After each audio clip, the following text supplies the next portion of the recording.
بسم الله الرحمن الرحيم الحمد لله رب العالمين وصلى اللهم على سيدنا محمد وعلى آله وصحبه أجمعين رب اشرح لي صدري ويسر لي أمري واحلل عقدة من لساني يفقه قولي اللهم لا علم لنا إلا ما علمتنا إنك أنت العليم الحكيم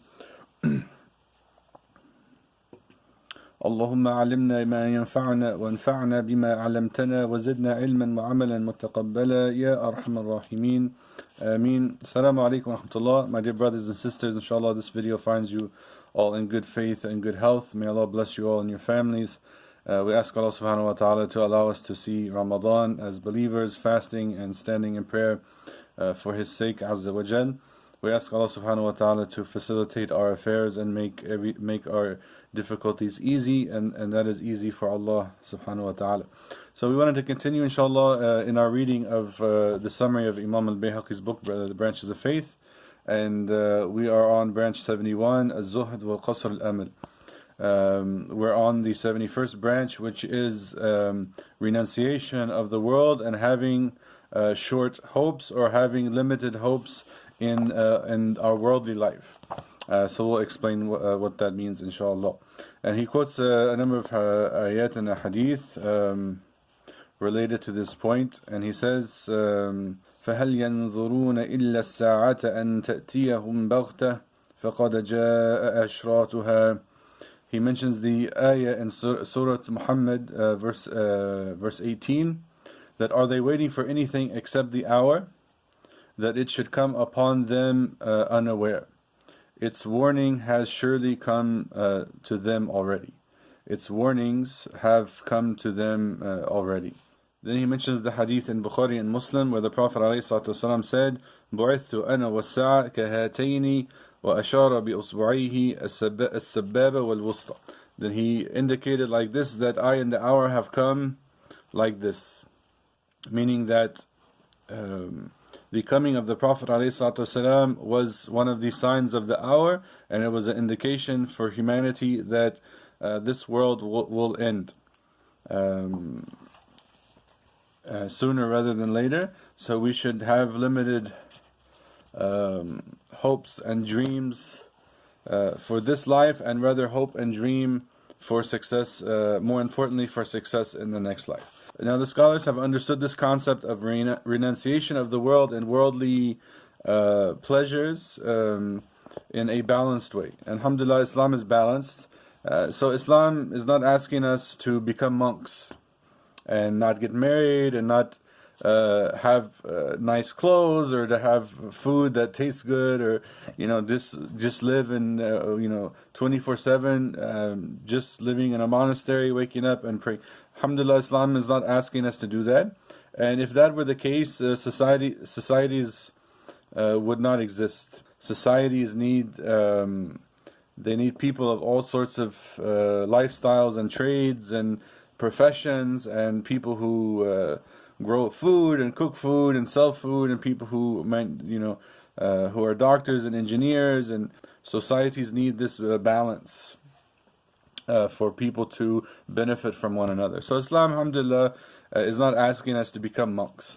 But Islam is also warning us. Allah subhanahu wa ta'ala is warning us about the extremes of worldliness, the extremes that people go to and fall into in terms of their love of this world and worldly possessions and worldly pleasures, to the sake that we would sacrifice our religion to run after those worldly pleasures. And this is something that we spoke about actually in the last video. Right, we go to so much, we go to so many lengths to get worldly pleasures. We go to great lengths to get worldly pleasures, and sometimes that we do that to the extent that we actually sacrifice our religion, and we do things and we sacrifice our principles. So Islam is calling us, alhamdulillah, to a middle path, a path of principled living, where our principles come first, and then some worldly enjoyments come second or even third. But that's not to the extreme of having to live as monks. So Imam Ahmed has a beautiful quote. He said that that zuhd, a renunciation of this worldly life, is not to be pleased when given the things of this world, and not to be sorry when they are taken away. Now this is for a lot of us, this is not where we are spiritually. This is not where we are in terms of how we view the world.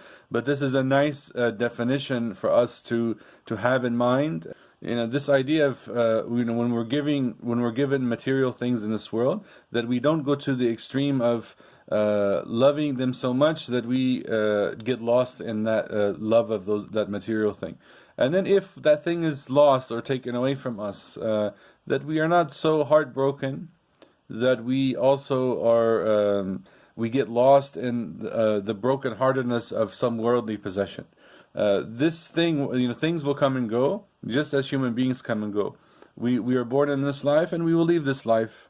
And we are born without possessions, without even clothes on our back, and we will leave this life in basically a similar fashion, except we'll be wrapped in some sort of burial shroud. But we will leave this life also without possessions. Right? The only thing that we will take with us to the next life is our faith in Allah subhanahu wa ta'ala and our good deeds. This is the only thing which is going to benefit us in the next life. So the believer should have this understanding that worldly possessions will come and go. Material wealth will increase and decrease. If I am restricted in my material wealth, but Allah is pleased with me, I'm happy. If I'm given great wealth, but Allah is displeased with me, I should be sad, right? I should be bothered by that situation, right? So our metric or our goal or our standard, so to speak, spiritually is not the material. The standard for our success in this life and the next life is the spiritual. And when we look at the life of the Prophet ﷺ, we saw he lived a simple life. He was not rich, he did not have a lot of possessions. Aisha radiallahu anha mentioned that there were many days and nights, any fire being built in the house because they didn't cook food. They were eating dates and water and simple uncooked things.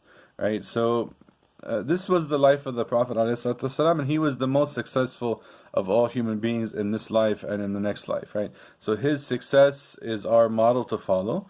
If we are given some sort of material possession, and the Sahaba had material possessions, but those possessions were in their hands and not in their hearts. Those possessions were in their hands and not in their hearts.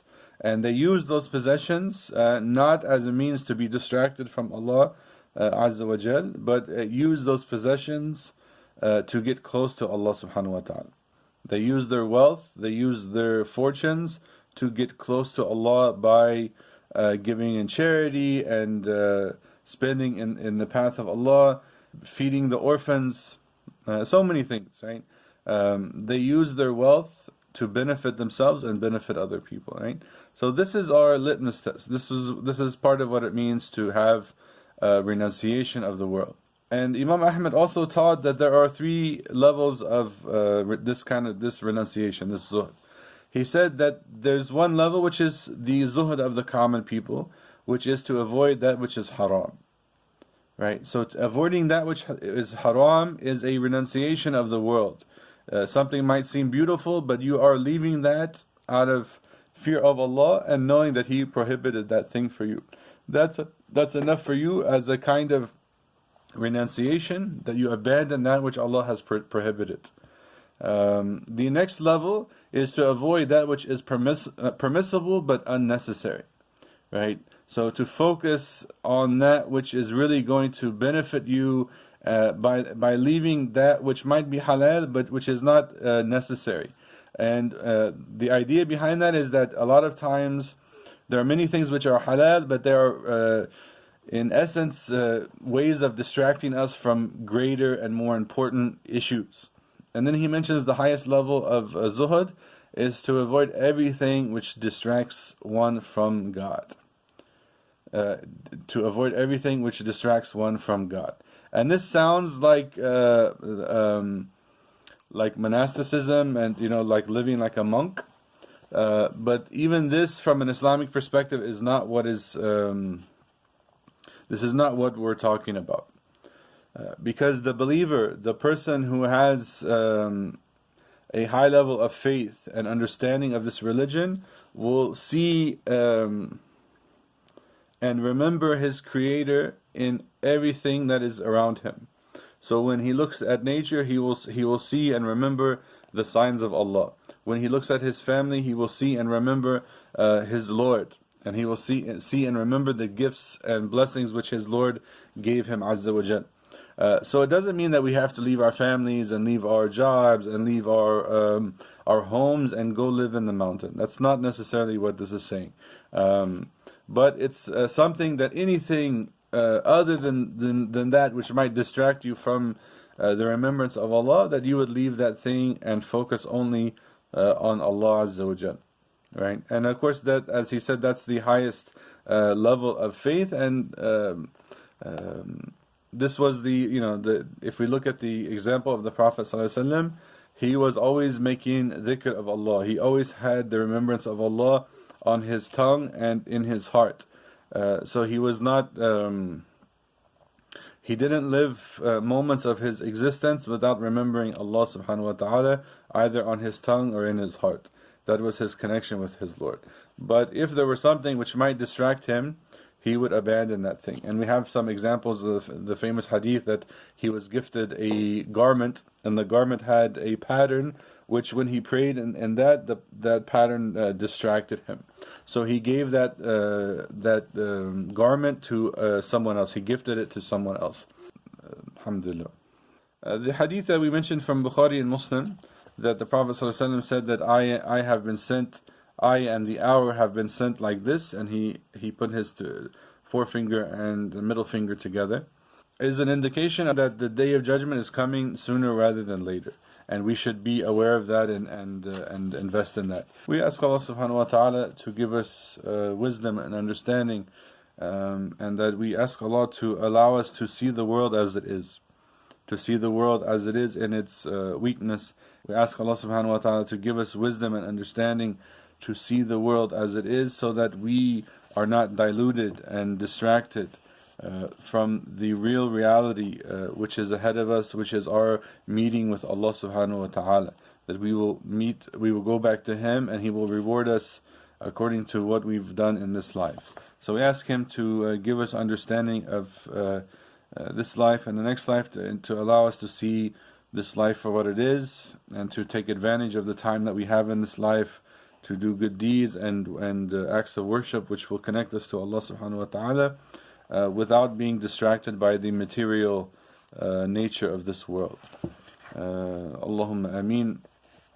Subhanaka Allahumma wa bihamdik, nashhadu an la ilaha illa ant, nastaghfiruk wa natubu ilayk. Allahumma salli wa sallim wa barik ala Sayyidina Muhammad wa ala alihi wa sahbihi ajma'een.